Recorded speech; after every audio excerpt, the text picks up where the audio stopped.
What is up, everybody? I've been very busy with Yu-Gi-Oh! Master Duel recently, but I did want to check in with the TCG again. So today we're taking a look at the newest results from YCS Las Vegas and also the impact of Maze of the Master in a little bit of a format wrap up, expectations setting for the ban list type of video, and taking a look at some topping deck lists from YCS Vegas.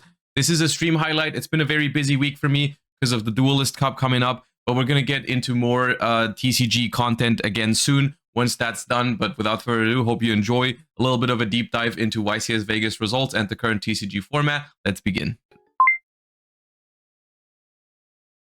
So first things first, why don't we talk about a YCS that happened, but unfortunately was not streamed, to which I don't know exactly what the reason is, because I assumed it was going to be streamed until like the week before or something.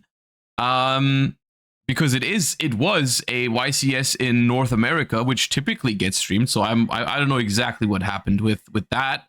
But Team YCS Las Vegas happened.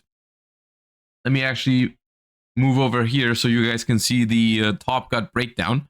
Of course, top cut breakdowns for Team YCSs, they work a little differently because it's a 3v3. So if they have top 16, it's going to 48 players / decks.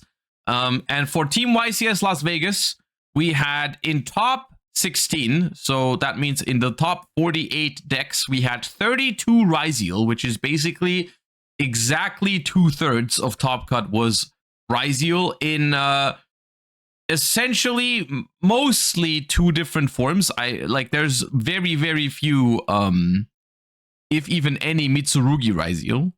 I can't even spot a single Mitsurugi Ryzeal right now. Maybe some of this is not fully reported, but for the most part it's been pure Ryzeal and Fiendsmith Ryzeal in relatively even distributions. Like, you see the Fiendsmith cards in a decent amount of these, but basically 66% Ryzeal and only 6 Malice out of 48 duelists, basically putting it in line with other tier, let's just say tier 2 decks like Blue-Eyes and Mermail, we've reached a point where, with 7th Tachyon being released into the game, giving the pure Ryzeal deck an even bigger boost in consistency now, we've reached the point where Malice has been like degraded to tier 2 deck essentially, and the only deck at the top at the moment seems to be Ryzeal, and it's just a matter of, do you play pure Ryzeal or do you play Fiendsmith Ryzeal?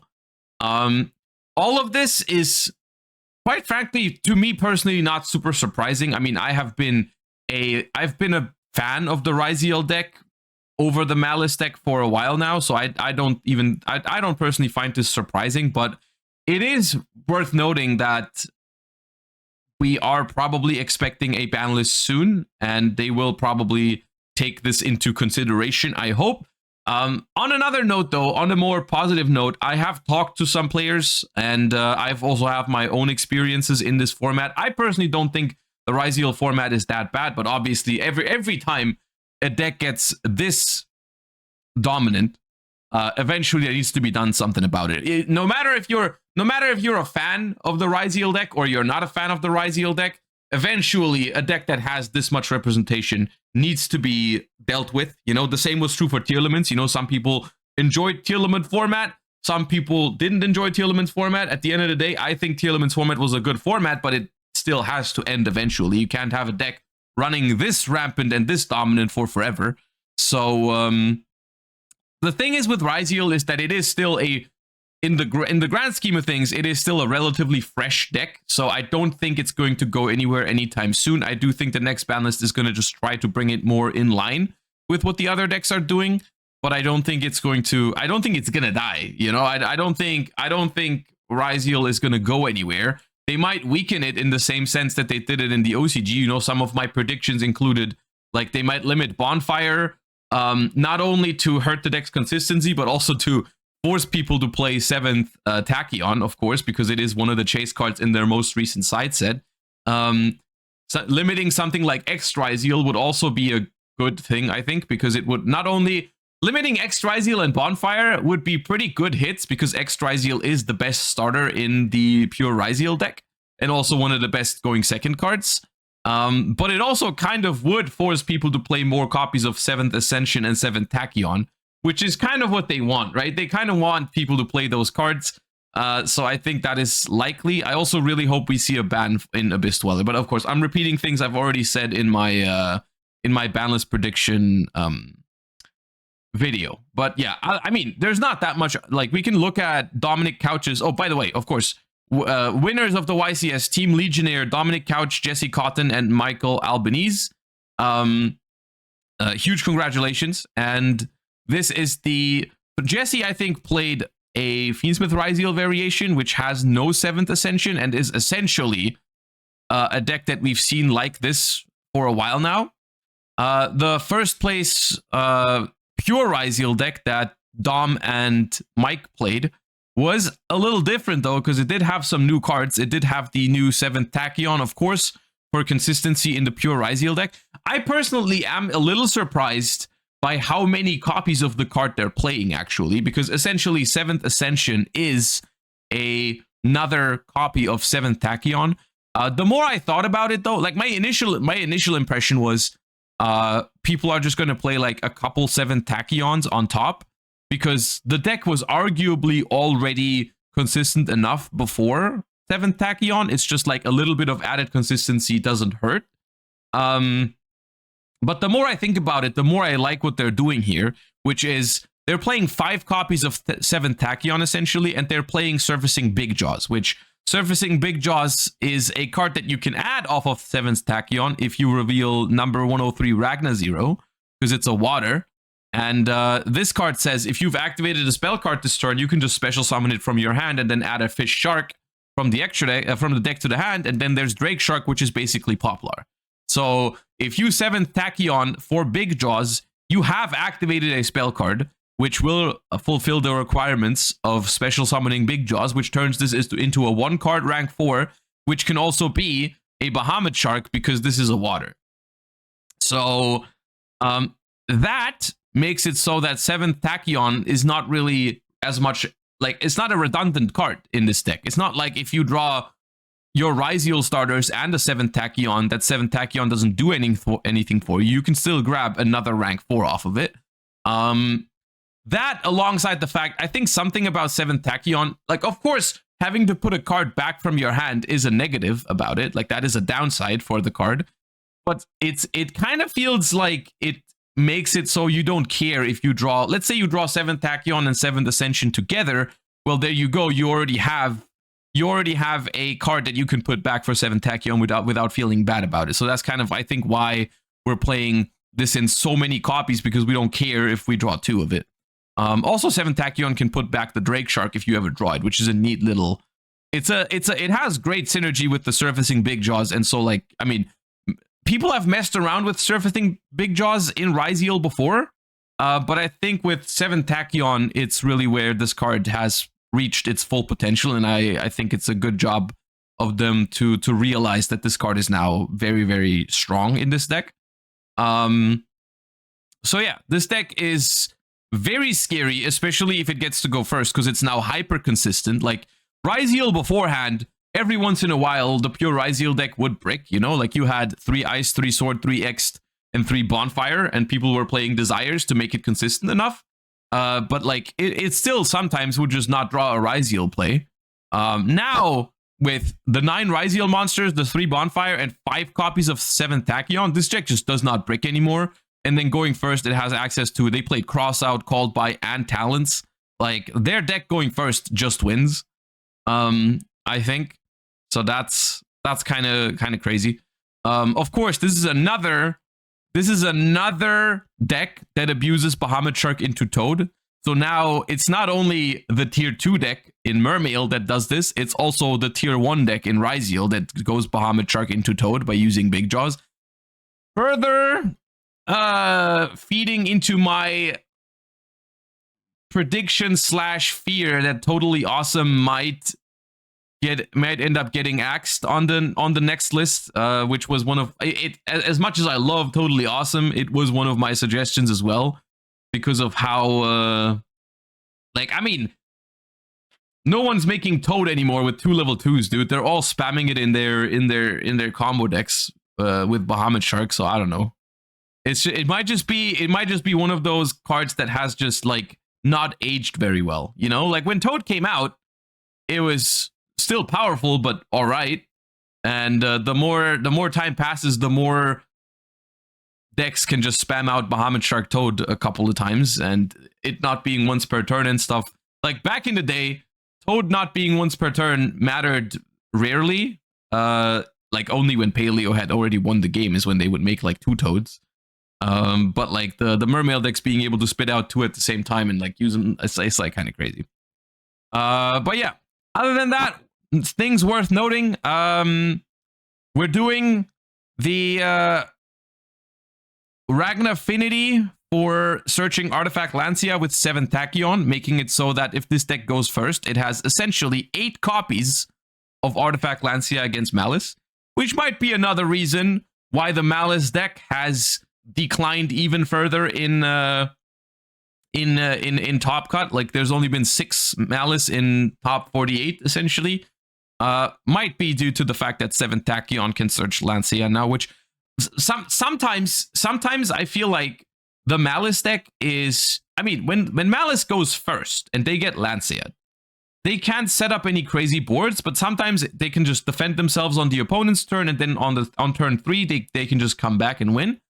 When the opponent goes first and makes even a slight board, like even if you hand trap them a little bit and they end on just Detonator or something and follow up, if they have Lancia behind that setup, I think then it's really powerful and unbeatable for Malice. So I think that is a huge issue for the Malice deck, and I think that's why the deck is losing. It'd be interesting to see Malice's performance in comparison to its representation at the tournament, because this might also just be like, oh, Malice is not topping much because not a lot of people played it, you know? Like this does not necessarily mean Malice performed badly, because if people just didn't play as much Malice, then of course not many people topped with it.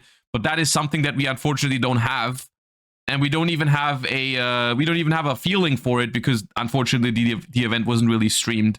And I don't know if they did, like I know there was written coverage, but I personally had an issue viewing the written coverage. I don't know if everyone else had it that way. Apparently it was region locked for some reason. I don't know if that was on purpose or like just by mistake, but I couldn't view it because I'm from Europe, and apparently from Europe you couldn't see it.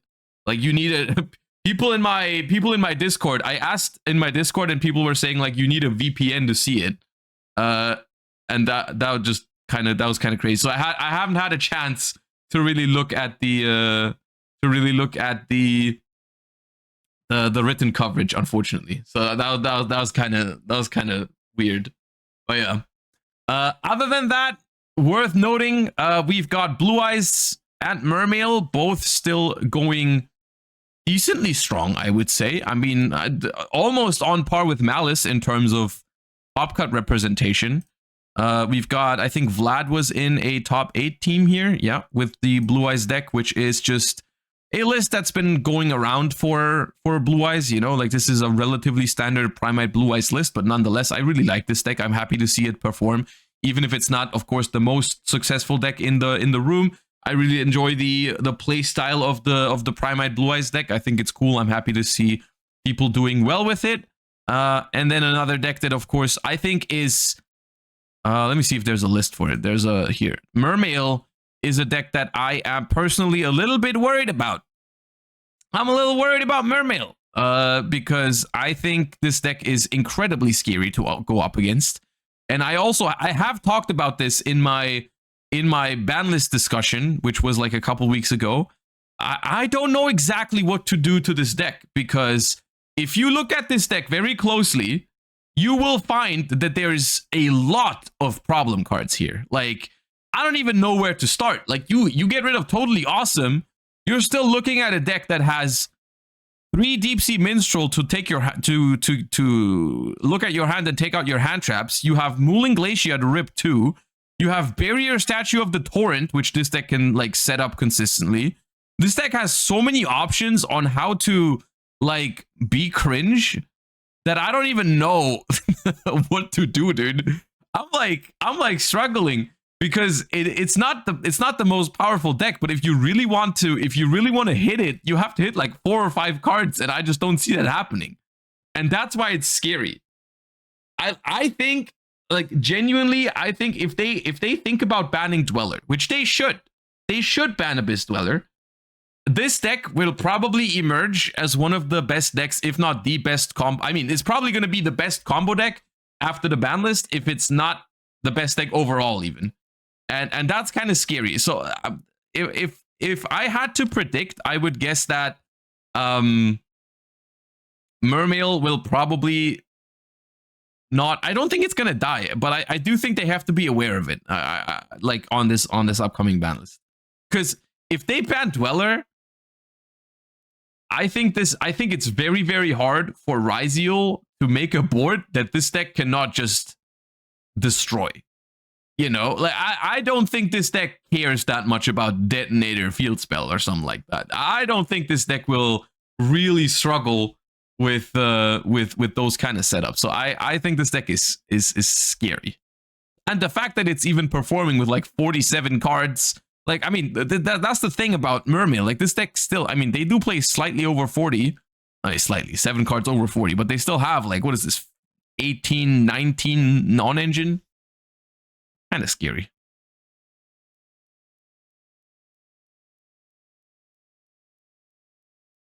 Blue-Eyes cooks Mermail. Does it? Does Blue-Eyes cook Mermail? I think if Mermail goes first, it cooks Blue-Eyes. There's no shot. Like, yeah, okay, if Blue-Eyes goes first and has a solid start, it can definitely win against Mermail. But if Mermail goes first, bruh, no, you're not. No, you're not cooking it with Blue-Eyes.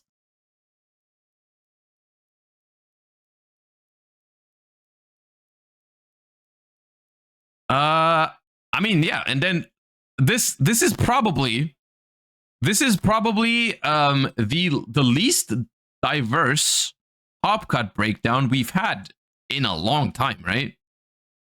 I feel like for all other tournaments in the past, we had our top cut breakdowns include more than 6 different decks. I feel like. And then we also have like the only other decks, we have one Bestial deck and one Voiceless, so I'm just trying to find those real quick. It was a Voiceless Voice Ryzeal. Which just, I think, which is a neat idea overall.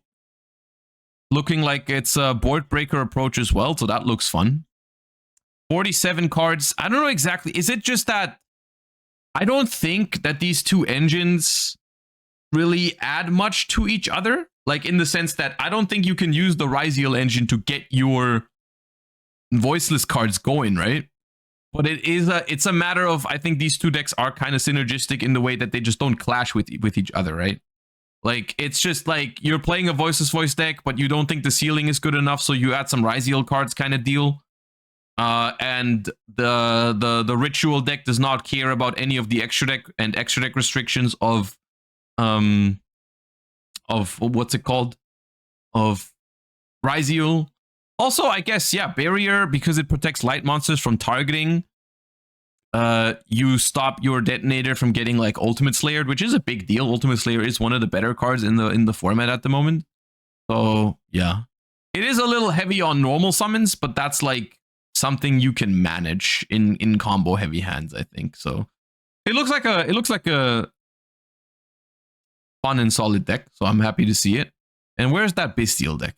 Oh, there's no list for it. Okay, but it's probably just Bestial Fiendsmith. Okay.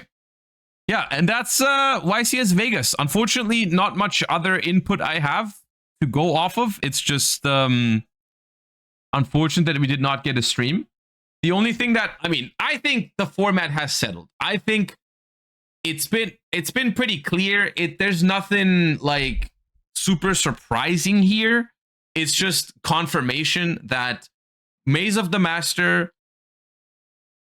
unfortunately, does not release anything super meta relevant in terms of new strategies. Like the the Odeon deck or the Tachyon deck or whatever. They're cool decks, but they're not like top tier meta viable at like YCS tournament level at the moment, at least. And the only thing it really does on a competitive scale is making the pure Ryzeal deck even stronger and even more consistent, which is obviously concerning in terms of balancing. So I think the question now just remains, do we get a ban list relatively soon? I think it is about time. Do we get a ban list before YCS Houston? Do we get the ban list at YCS Houston? Do we get it even after YCS Houston? I don't know. I think it's time for one. I personally, from a viewer perspective, like I'm going to be watching YCS Houston, I would enjoy a ban list beforehand so that we can see some new stuff happening at YCS Houston. And I do think in some ways it's like it would be a good move for them, because if they let's say they weaken Ryzeal a little bit, that'd be their best shot at seeing some of the other stuff from Maze of the Master in action at YCS Houston. Like right now, I think some people are going to play the Odeon deck, but it's not going to do so well against Detonator. But yeah. If they don't release a YCS before YCS Houston, we're going to see, if they don't release a ban list before YCS Houston, we're going to see a lot of Ryzeal, some Malice, some Blue-Eyes, some Mermail, and that's like about it, I think. So I think it'd be more exciting if they did one beforehand, but I would also, at the very minimum, I personally hope that we get the ban list at YCS Houston. I personally would be disappointed if we don't get one until Houston and not at Houston. I can understand if they want to keep doing the thing where they reveal the ban list at a YCS. I think that was a dope thing last time. But if we just don't get one now and they don't do it at Houston, then I'd be disappointed. That'd be the point where I would feel like it should happen.